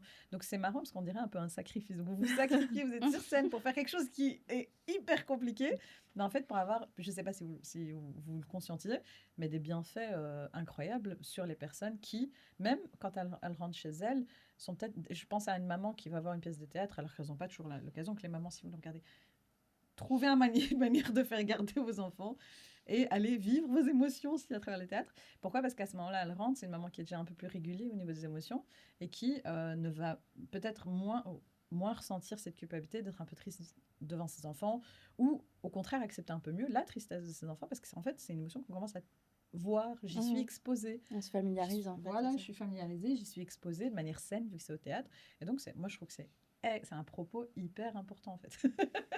Tout le lien de aller au théâtre, pas juste pour voir un truc chouette, mais aller pour vivre des émotions à travers des scènes qui... Alors, et en plus, maintenant, dans le podcast, on vous a ici, donc on en profite, où maintenant, on a même votre vécu, qu'en fait, c'est vécu par vous, et c'est pour ça que c'est aussi bien, c'est pour ça que c'est aussi bien joué, c'est que parfois, vous le vivez réellement, vous vous imprégnez, vous avez vos propres émotions à vivre, donc il y a celles que vous essayez de reproduire, et puis vos propres émotions qui font, à mon avis, que la pièce, elle est incroyable.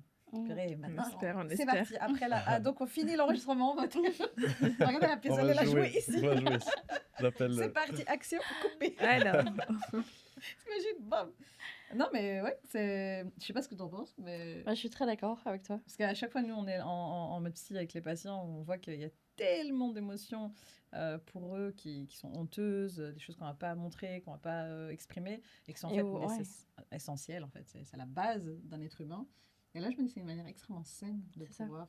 Surtout qu'en thérapie, on va voir qu'il va y avoir des gros laps de temps où ils n'expriment pas les émotions, même avec eux-mêmes. Ouais. Et donc, souvent, ce qu'ils craignent, c'est le débordement.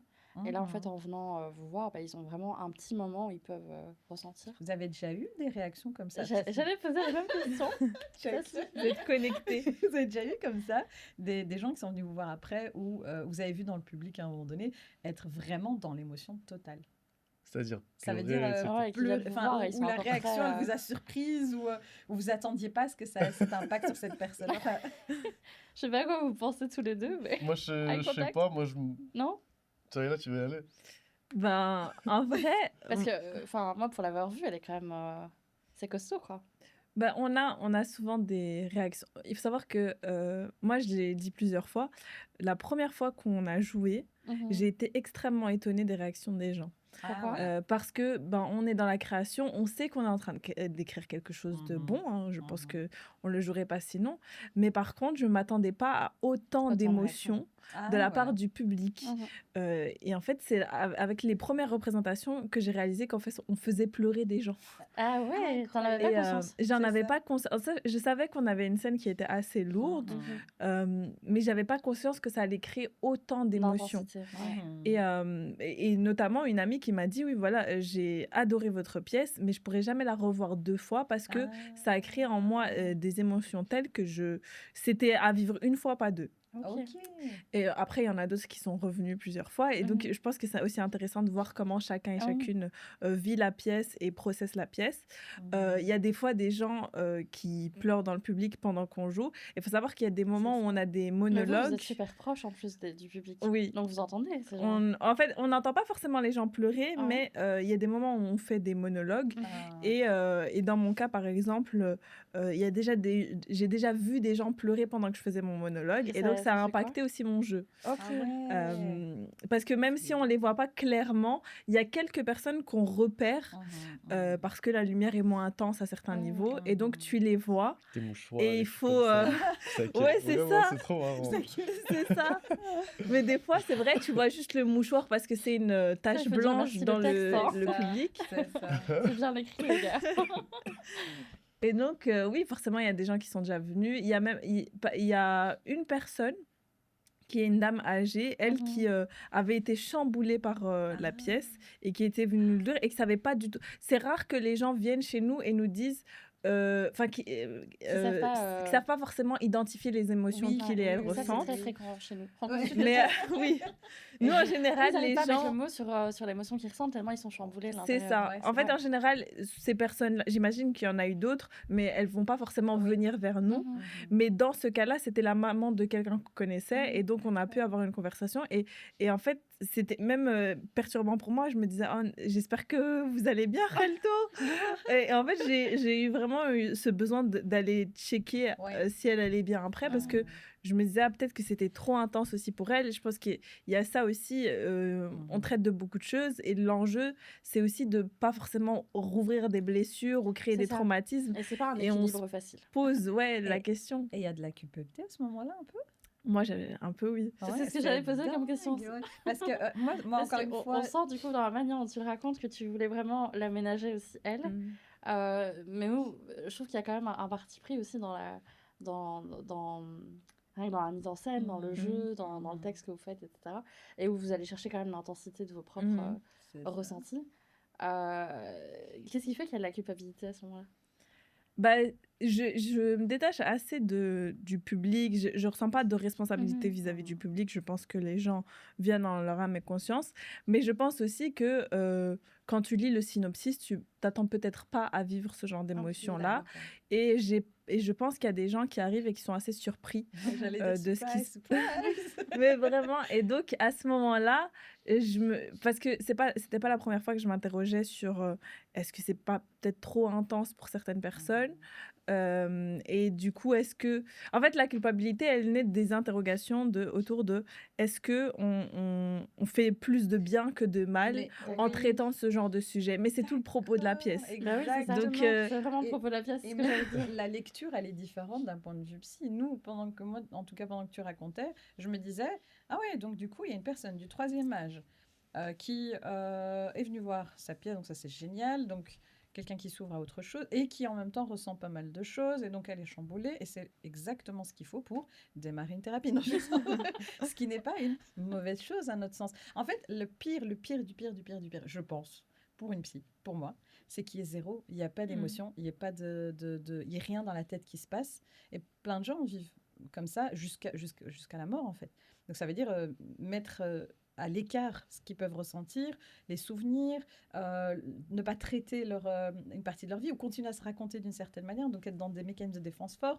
Et en fait, quand tu vas au théâtre et que tu t'y attends pas, c'est une claque, certes. Vous, j'imagine que ça vous fait bizarre de voir quelqu'un pleurer autant ou venir vous dire qu'il est chamboulé. Et nous, d'un point de vue psy, on est là, on a les yeux en cœur en se disant « Ok, ça a fait un truc, il était temps, c'est peut-être le déclic, c'est peut-être le point, le passage pas agréable, mais qui est nécessaire, en fait. Il le faut pour pouvoir se poser des questions sur où est-ce que je veux aller, comment je veux aller. Surtout pour les personnes troisième âge, je pense, ou les personnes âgées qui pensent que c'est fini, en fait. C'est tout, il n'y a plus rien à modifier. Ma vie, elle s'est passée comme elle s'est passée. Et là, je mets une petite ralto qui vient. Et c'est parce que aussi, il y a une reconnaissance de ce qu'elle a vécu, en fait. Exactement. Quelqu'un qui s'identifie. Si elle est touchée, c'est qu'elle se reconnaît dedans, c'est qu'il y a quelque chose qui se passe. Donc nous, en tout cas, notre lecture, elle est complètement différente, souvent. C'est pour ça que c'est un métier bizarre aussi. On est là en mode, hey, quand il y a des larmes, on est content. Il y a des larmes. Nous, on le voit aussi en consultation ou en thérapie, c'est que les gens sont tellement dissociés que pendant un moment, vous les ressociez avec eux-mêmes, quoi. Exactement. Donc c'est pour ça qu'on trouve ça cool. Ouais. Même si pour plein de gens, les émotions, ça peut être négatif. En fait, c'est dynamique, ça bouge. Il y a quelque chose qui se passe, quoi. Là où généralement, si elle est chez elle, qu'elle ne regarde pas la pièce, il n'y a rien qui se passe. Elle continue peut-être à être au fond d'elle, pas bien. Alors que là, avec une pièce qui traite sûrement d'un sujet qui la touche, non, il y a une remise en question, quelque chose qui se passe. Et la remise en question, elle est là jusqu'à 99 ans. Je ne suis pas française, en fait. jusqu'à 99 ans. Mais reste avec nous. on va tourner en espagnol. Ça va, Esma. Alors, comment est-ce Du coup, on enchaîne. En fait, on voulait savoir un truc par rapport aux émotions. Je ne sais pas si je peux la poser ou si tu veux la poser, toi. Ils l'ont un petit peu avant. Ouais. Déjà, vas-y. Moi, j'ai envie d'aller encore plus loin. Ouais, est-ce que dans les émotions difficiles à jouer, vous avez l'impression que ça peut avoir un lien avec le fait que cette émotion-là, dans votre vie de tous les jours, elle est déjà difficile à exprimer? C'est pas moi qui l'ai posée, rappelez-vous, c'est Myriam. Moi, j'ai rien dit. C'est pas une thérapie. Alors, mais c'est une thérapie. Alors, mais tu veux répondre. Après, parce que là, on a parlé de la tristesse, on va pas parler des autres, mais est-ce que vous sentez qu'il y a une espèce de proportionnalité entre les deux? proportion. Je parle pas français aujourd'hui. Qu'est-ce qui se passe? Ok, c'est pas grave, c'est le podcast des langues. Mais Souleymane, à un moment donné, tu disais justement le deuil, ça a été compliqué à jouer, etc. Est-ce que ça t'a rappelé des deuils que toi-même, tu as vécu dans ta Ah vie? oui, clairement. Voilà, donc je Ouais, me dis, il ouais, y a des clairement. choses Ok, qui donc il y doivent a des être trucs qui se vraiment rejouent compliquées. aussi du Ah ouais, passé. non, clairement, clairement. Bah, C'est justement, ça. C'est pas à juste ce en moment-là, projection future, tous les quoi. deuils que j'ai vécus, Ok. ils sont regroupés. C'est même pas un seul ou quoi, c'est vraiment tous d'un coup. Et là, c'est une avalanche d'émotions. Mhm. Mais ouais, du coup, en lien, c'est que, toujours en restant dans cette thématique du deuil, c'est que c'est un truc où forcément je vais pas en parler tous les jours et que j'ai du mal à aller au quotidien, etc. Mais à ce moment-là, bah, ça va revenir. Et du coup, c'est pas quelque chose avec qui, enfin, avec des personnes avec qui je vais discuter, etc. Genre, ça va toujours rester, ça va rester en moi, quoi. Mhm. Ouais, vraiment, mais c'est une avalanche d'émotions, c'est dingue. Mhm. Vraiment, je souhaite à personne de vivre ça. Mhm. Mais c'est gérable. C'est-à-dire que ça va, alhamdoulilah, je ressors pas là non plus Ah, dépité ou On est dévasté. ouais, dévasté. J'arrive à gérer mes émotions sur ce moment-là. Et ça m'impacte pas trop non plus par après, etc. C'est vite oublié, alhamdoulilah. est-ce que tu dirais que paradoxalement, ça peut même t'aider? Ça veut dire en sortant de la scène ou en sortant, vu que tu as eu l'occasion d'en parler ou de le traiter d'une certaine manière, enfin, parce que dans le quotidien, on a tendance à fuir aussi les choses compliquées. L'être humain est fait comme ça, hein, et il va voir une falaise, il va pas sauter dans le vide. Ouais. Mais est-ce que tu dirais que ça t'a finalement aidé à pouvoir mieux vivre quelque chose, une situation de deuil, Euh, après coup? Après coup, Sur le franchement, moment, ça doit être horrible, on est ouais. d'accord. Et puis après, tiens, comment est-ce que... Comment est-ce que je revitalize enfin, comment dire? Non, comment tu vis aujourd'hui cette situation de deuil avec ce qui s'est passé? C'est-à-dire, est-ce que ça a été une forme de thérapie, en fait? Avec ce que j'ai vécu sur scène. Ouais. Ouais. Ok. Est-ce que ça peut être thérapeutique? Je pense que d'un côté, ouais. Je pense que... En fait, je dirais, il y a oui et non. Parce que d'un Mhm. côté, se remémorer ça d'un coup, sans raison, Ouais. et enfin, que ça te vienne et ça te prenne et que tu dois vite l'oublier, Ouais. c'est pas bon, je dirais. Enfin, ça reste Ah, ouais. toxique un peu, tu C'est vois. pas l'endroit pour, en Ouais, fait. c'est ça. C'est Ok. pas l'endroit, c'est pas le lieu, etc. Alors, mais le fait de s'en rappeler aussi, Mhm. ça fait du bien aussi d'un côté, parce que ça te rappelle pas forcément que le négatif, mais tu te rappelles aussi des bons souvenirs, etc. Donc d'un côté, c'est positif comme, enfin, ouais, les deux. C'est intéressant parce que du coup, on a des outils en thérapie qui font penser un peu à ces mises en scène au Mhm. théâtre. Les jeux, je pense aux jeux de rôle, C'est aux ça. séances d'hypnose, MDR, etc. Où on va recréer certaines scènes, ou les thérapies par exposition, Mhm. on va recréer certaines scènes traumatiques de la vie d'un patient pour pouvoir s'en libérer, en fait, Mhm. pouvoir avoir un peu plus de contrôle sur cette scène. Là, ce qui est intéressant, c'est que tu soulignes en fait que c'est imposé à toi. Tu t'attends pas, tu dois jouer une scène, et puis bam, ton émotion arrive. Et on se dit, tiens, la même chose, mais dans un cadre thérapeutique, donc vraiment en thérapie, en consultation, ça donne quelque chose de peut-être différent. Mais c'est chouette de pouvoir se dire en fait que la thérapie, il y a quelques éléments qui en fait font penser au Ouais, théâtre. qui sont similaires, quoi. Complètement, de la mise en scène, rejouer, etc. Mhm. C'est Génial. chouette, Parce ça. que tu as une forme de Génial. sensibilité différente aussi quand tu rejoues les choses plusieurs fois.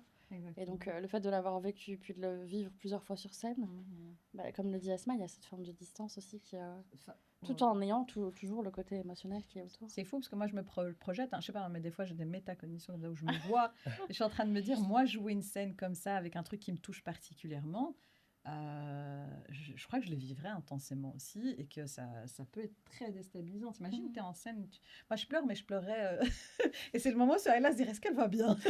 Est-ce qu'Asma va bien? Je crois plus Bah, qu'elle surtout joue que là. comme tu disais, tu dois aussi faire attention à tout plein de trucs techniques à côté, quoi. Ah ouais, Donc tu c'est peux pas non chaud. plus t'effondrer, Ouais, on t'entend clairement. plus, C'est ça. ou t'effondrer, on t'entend trop. Enfin, faut que ce soit dosé, Faut que quoi, tu aies en un plus. contrôle, en fait. Ça, Vraiment, ouais, faut que tu aies un c'est contrôle. Si un t'as pas Donc, de contrôle et que tu gères pas tes émotions, que tu laisses aller, c'est ça. là, tu pars en pleurant, tu quittes la salle, quoi. Enfin, Mhm. c'est... Ouais, bah moi je quitte la salle. Je veux pas, je suis pas venue ici pour souffrir, ok? Non, ça doit être très très compliqué. Enfin, je sais pas. Et toi, Sohaila, est-ce que tu as une émotion comme ça qui est compliquée à jouer? Tu as dit la tristesse, mais est-ce qu'il y a un lien, tu crois, avec ta vie? Je pense que oui, il y a un lien avec ma vie, hein. Je peux pas être dans le déni total. Allez, là, j'avais compté, je comptais être dans le déni, mais apparemment, En me demandant vous êtes Vous me tous des regardez chouettes. comme ça, On alors veut je tous vais Vous êtes savoir. tous dire la des vérité. chouettes, donc... J'avoue. Non, je plaisante. Non, sérieusement, merci vraiment d'être là. Merci déjà de partager tout ça. Mais encore une fois, si c'est des Non, sujets, on t'inquiète. peut passer. Ouais, c'est Non, ça, non, ça pas de reste, souci. C'est là aussi, ouais, mais j'ai plus le choix, en fait. tout en respectant Non, aussi, non, vraiment, j'ai pas du tout de mal avec le sujet. Je sais que au début, aujourd'hui, ce qui est compliqué avec la tristesse, c'est ce que j'ai mentionné, d'oser, porter la voix, etc., le ressenti. Mais c'est vrai que j'ai un souvenir de quand j'ai commencé à jouer. À un moment, je devais jouer une scène et de nouveau, c'était en plus, je me rends compte qu'on fait que des scènes au sol quand on joue la tristesse. Donc, en termes techniques, c'est une horreur. Enfin, mais donc je me rappelle, je devais jouer la tristesse et j'arrivais vraiment pas. Et le metteur en scène n'arrêtait pas de me dire non mais repense à un moment où tu étais triste, repense à un moment où tu étais triste. Et il poussait avec cette directive-là et moi j'avais pas envie. Et plus il me demandait de creuser dans un souvenir triste et moi j'avais envie de hyper jouer. challengeant, n'empêche. Complètement, c'est horrible. Et du coup... Donc ceux qui ont du déni n'allaient pas faire du théâtre, les gars. Non, la réalité aussi, c'est que ici, on C'était pas est... le but du podcast. Donc, ouais. Non, ici, on a vocation à présenter des pièces qui sont professionnelles et donc à présenter aussi des choses avec un certain niveau de jeu, de niveau technique, etc. Et donc, c'est aussi jouer un peu avec ses limites et essayer d'explorer ce que tu es capable de présenter ou pas sur scène. Bien évidemment, quand on fait du théâtre en atelier une fois par semaine, on n'est pas du tout sur ce niveau d'exigence-là. Au contraire, moi, je suis plutôt partisane du fait que mettre mal à l'aise les gens, c'est pas forcément une bonne idée. Oui, non. Même en tant que psy, on se dit la même chose. Donc en fait, en général, au moins la première année, les 2 premières années, on essaye de rester dans le cadre de ces limites-là. Et puis, c'est à la personne de décider où elle a envie d'aller, jusqu'où elle a envie d'aller. Et avec la possibilité aussi de toujours refaire marche arrière si nécessaire. La performance que Souni nous a présentée était très belle, mais si ça veut dire qu'il doit vivre un souvenir traumatisant à chaque fois, c'est pas l'intérêt, parce que je pense aussi que le théâtre peut faire beaucoup de bien, mais aussi peut faire du mal à quelqu'un qui, justement, peut-être doit revivre constamment des émotions négatives. Je pense qu'il faut aussi faire attention avec ça. Je veux dire, le théâtre, c'est aussi de l'exposition aux autres. Ça veut dire que ça peut créer des problèmes d'ego. On est sur des problématiques qu'il ne faut pas nier, parce que sinon, tu tombes en plein dedans et c'est pas l'intérêt. C'est génial. On peut rebondir sur ce qu'elle vient de dire. Bah oui, mais moi déjà, avant même de rebondir, je me dis, mais je suis admirative en fait, de plus en plus, en me disant, mais c'est vraiment un exercice extrêmement difficile. Mais je me dis, qu'est-ce que ça donne comme personne aussi après, c'est incroyable. Mais je suis admirative, vraiment. Moi aussi. Alors du coup, on parlait de problèmes d'ego. Enfin, tu disais qu'il y avait, ça pouvait donner des problèmes d'ego. Est-ce que tu peux un peu détailler ce que tu veux dire par là? Ben, quand tu fais du théâtre, quand tu joues beaucoup, ce que tu vas entendre en général, c'est des commentaires positifs. Les gens qui n'ont pas aimé ne vont pas venir te dire je n'ai pas aimé. C'est très très rare. Je crois que ça m'est jamais. Je crois que ça m'est jamais arrivé que quelqu'un. Non mais c'est vrai. C'est vrai. Ouais, c'est vrai. Ça c'est cool. Les gens vont pas se l'âme de venir te regarder en face, sachant qu'en plus à la fin de représentation, il y a plein de gens qui viennent te parler. Faut vraiment le faire, avoir une haine puissante. Si tu es là, t'attends et puis tu dis à quelqu'un ouais en fait c'était trop nul, j'ai détesté. Donc c'est rare qu'on entende des retours négatifs. Donc on s'expose face à un public qui à la fin t'applaudit, puis vient te faire des compliments. Et puis et aussi faut dire la vérité, c'est un milieu où on te sauce constamment. Et donc et je pense sincèrement que si on ne fait pas l'effort conscient de se dire ok, en fait je reste personne, dans le sens où où c'est pas parce que tu montes sur scène et que tu te ramasses cette vague de compliments que ça fait de toi quelqu'un de meilleur. Et ça paraît très basique dit comme ça, mais je pense sincèrement qu'il faut pouvoir se le répéter constamment parce que tu peux monter. En fait, ton ego est nourri par ça, et donc forcément, tu peux à un moment avoir l'impression que tu peux te sentir supérieur. Et dans les pires cas, et c'est déjà arrivé, je l'ai vu de mes yeux, on a des gens qui vont nourrir cet ego-là, se sentir supérieur et utiliser la scène comme une arme. Pour pouvoir manipuler des gens, pour pouvoir agresser des gens, etc. Donc on est sur des problématiques réelles et tangibles qu'on peut pas nier et qui sont exacerbées par le fait que tu es littéralement dans la lumière. Et donc... c'est hyper intéressant. Et vous faites du coup un travail autour de ça, entre vous? Autour de l'ego? Pas forcément. Est-ce que vous en parlez? On devrait. On devrait pas, ouais. Ah, tu vois, ça... En tout cas, je pense qu'il y a... Enfin, j'ai l'impression que... Allez, dans l'équipe, on a tous un peu l'épée sur terre, je pense. Enfin, en tout cas. Mais genre, on sait que...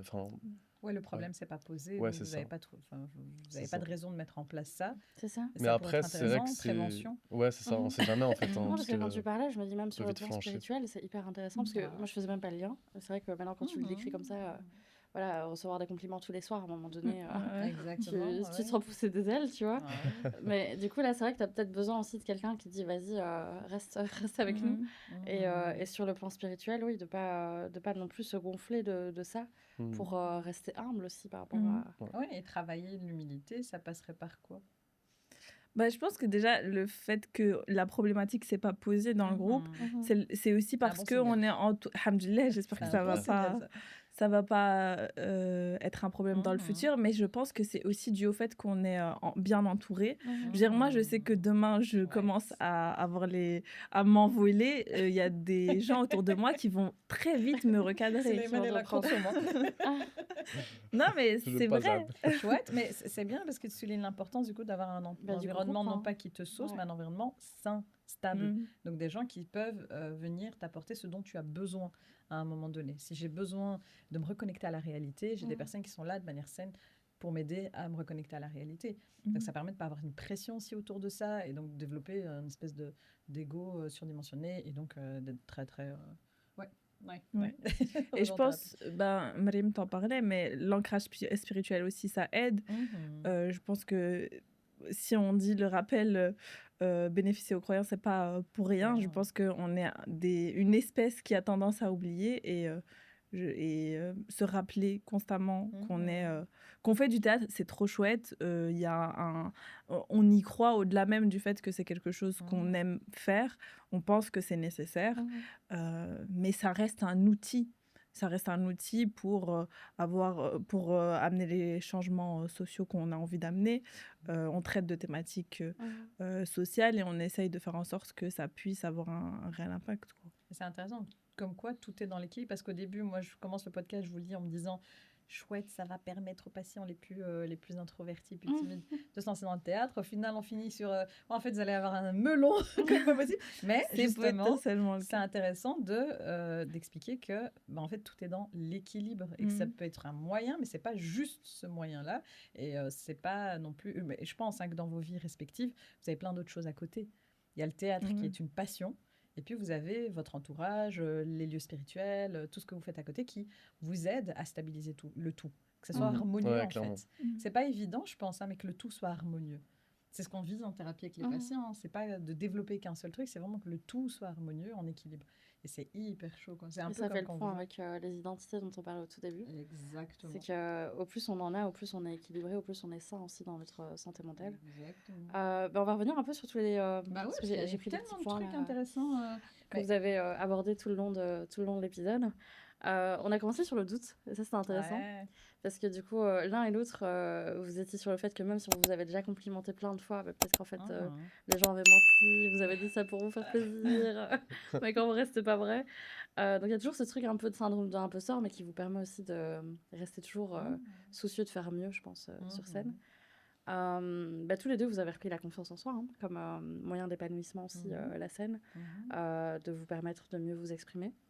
Oui, et puis même, moi j'ai aimé le fait que dans Tu sais, là, je suis chaude, je suis partie, j'ai 1 milliard de trucs à dire. Sur la fin, on a souvent tout un truc en plus. Ce qui est génial aussi, c'est que dans nos exercices de podcast, pour ceux qui nous écoutent et qui nous connaissent depuis un moment, c'est toujours souvent de l'impro. Enfin, non, on a les grandes lignes, mais après, on sait jamais. C'est la première fois qu'on a fait une structure, comme ça, vous savez. Exactement. C'est vraiment dans la tête de c'est l'improvisation dans notre tête. C'est dans notre tête. Là, c'est structuré. On a les grandes lignes, mais même si on se connaît depuis des années, qu'on est toutes les deux psy, que c'est le même milieu, machin, il y a plein de choses qu'on découvre sur le moment, ce que l'une pense, ce que l'autre pense, etc.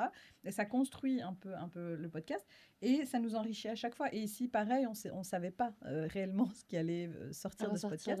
Moi, je suis hyper agréablement surprise. Hein, je suis super contente parce qu'il y a tellement de choses que vous avez expliquées et avec lesquelles, moi, dans ma tête, j'avais plein de lumière. Je faisais tic, tic, tic, tic, avec des concepts psy. On ne se rend pas compte du tout, en fait, de tout ce qu'il y a derrière. Où je me dis, en fait, le monde, par exemple, du théâtre, moi, je ne le connais pas. Pas du tout, je n'ai jamais allé regarder des pièces, je suis une grande fan de théâtre. Mais là, je vais avoir un regard différent. Pourquoi ? Parce que je suis en train de me dire, ah bah oui, il y a ça, il se passe ça. Dans la dynamique du groupe aussi, au niveau relationnel, en fait, si on pousse aussi à mettre en avant l'intérêt du théâtre pour la santé mentale, c'est parce que derrière, il y a l'un des plus gros problèmes chez les gens, c'est le relationnel. Surtout aujourd'hui en 2025, maintenant bientôt 2026, le relationnel pose vraiment, on le voit en thérapie, ça pose vraiment problème. Et là, on pourrait croire que les gens qui vont aller faire du théâtre, c'est juste pour qu'ils aient un peu plus confiance. Et non, en fait, si j'ai confiance un peu plus en moi, je vais pouvoir avoir confiance en mes partenaires de vie, les personnes autour de moi. Ça va améliorer mes relations. Si j'ai des relations plus apaisées, je vais pouvoir travailler plus sereinement. Je vais pouvoir faire partie, en fait, de ce monde de manière un peu plus saine. Et ça a des impacts. En fait, c'est un effet boule de neige comme ça incroyable. Et moi, je ne pensais même pas qu'on avait parlé de tuteur de résilience. Et puis, en fait, j'y ai pensé. Je me suis dit, mais c'est un concept. Donc, pour rappel, en fait, le tuteur de résilience, c'est vraiment cette personne ou ce personnage dans votre vie, à un moment donné, dont inconsciemment, vous avez calqué certains comportements qui sont en fait sains, qui sont bons. Personne que vous avez vu bien jouer au théâtre et se lâcher et se dire, ah mais en fait... c'est comme ça que je veux jouer, ou c'est sain de jouer sur scène, c'est pas ridicule, c'est pas bête, c'est beau. Donc d'avoir comme ça des personnes, des tuteurs de résilience, et c'est un concept, moi je trouve moi c'est un concept que j'aime bien à chaque fois, les concepts de tuteurs de résilience. Après on a parlé de gestion du stress. Moi quand je vois la capacité d'adaptation, pour moi maintenant on vous amène un truc dans le studio et que c'est complètement improvisé. D'ailleurs avec nos questions vous en êtes tellement bien sortis.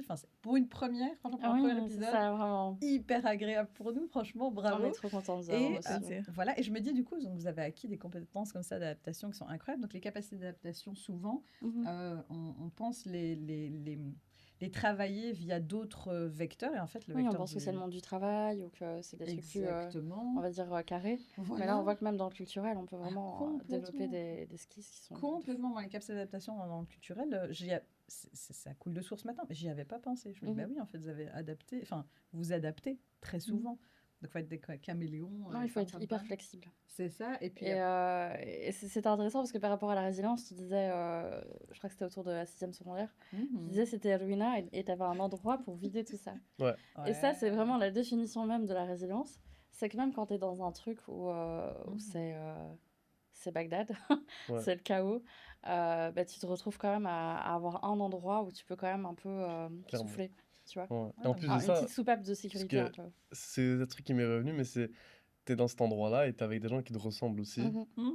Et qui, à l'extérieur, les mêmes gens qui vont te ressembler sont pas forcément dans le même délire. Ils sont pas dans le même truc. Et c'est des jeunes de ton âge, de la même origine, etc., la même religion et tout.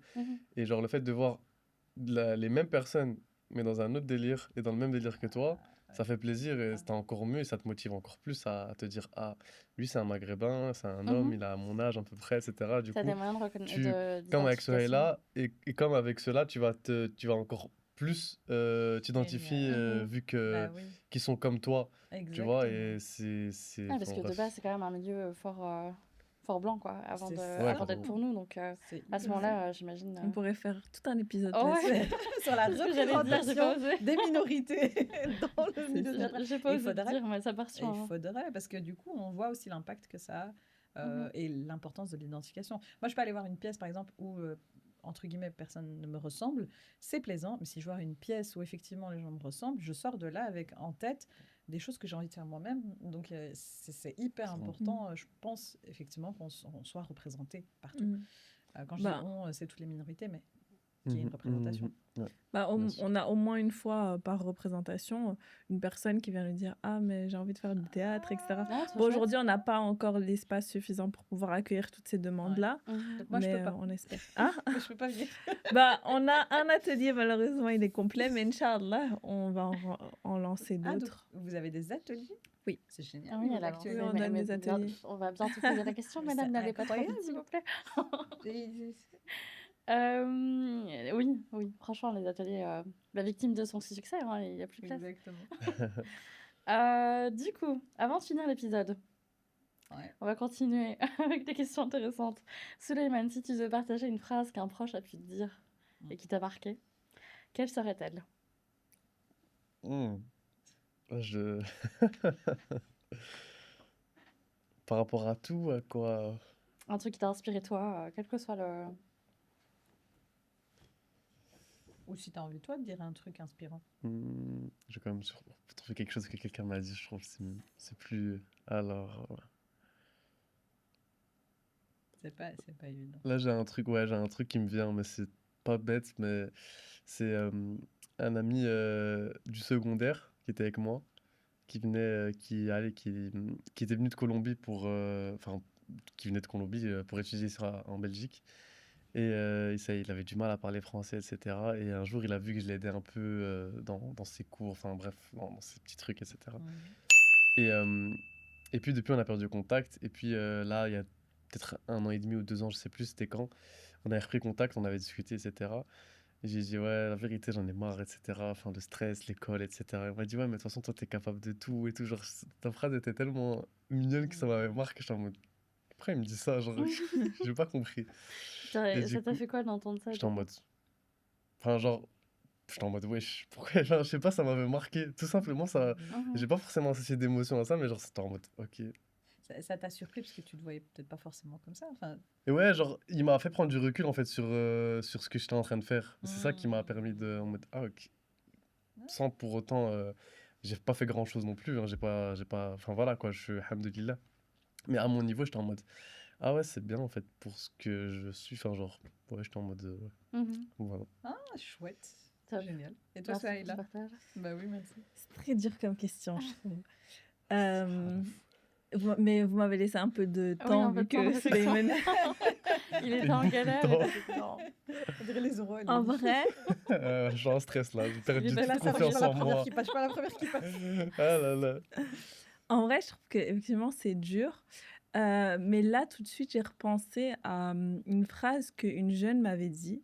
Donc, j'ai été, oui, je suis plus.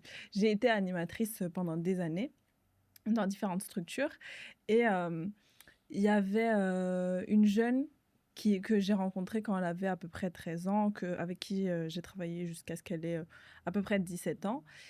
Et à peu près 16 ans, et 1 an plus tard, je l'ai revue dans un autre contexte. Et elle m'a dit, à l'époque, elle avait dû écrire, donc il devait remplir des fiches d'évaluation, il me semble que c'était dans ce contexte-là. Et elle avait écrit une phrase qui était en substance, oui, quand je serai grande, je voudrais être comme Souhaïla. Oh. C'était pour me faire pleurer. En fait, sur le moment, j'ai eu un moment de... j'étais vraiment choquée parce que ça m'a pas traversé l'esprit, et du coup, ça a aussi créé un espèce de... J'ai conscience que quand tu es animateur, animatrice et que tu travailles avec des jeunes, tu es aussi dans une... pour certains, tu es le seul adulte de référent, adulte de référence. Et donc, parfois, les jeunes vont projeter des choses sur toi, etc. Et tout. C'est des choses dont j'ai conscience. Mais quand une jeune vient te le dire, je trouve que déjà, ça ancre l'idée de manière plus profonde de « Ah, ok, en fait, je dois être un exemple. » Et donc, pour moi, j'ai choisi cette phrase parce que pour moi, ça crée aussi ce truc de responsabilité dans mon esprit, de « Ok, parce que on présente des choses publiquement, j'essaie de faire en sorte que ce soit des choses dont on peut être fier et qui ont vraiment un impact positif, que ce soit sur la jeunesse ou pas forcément.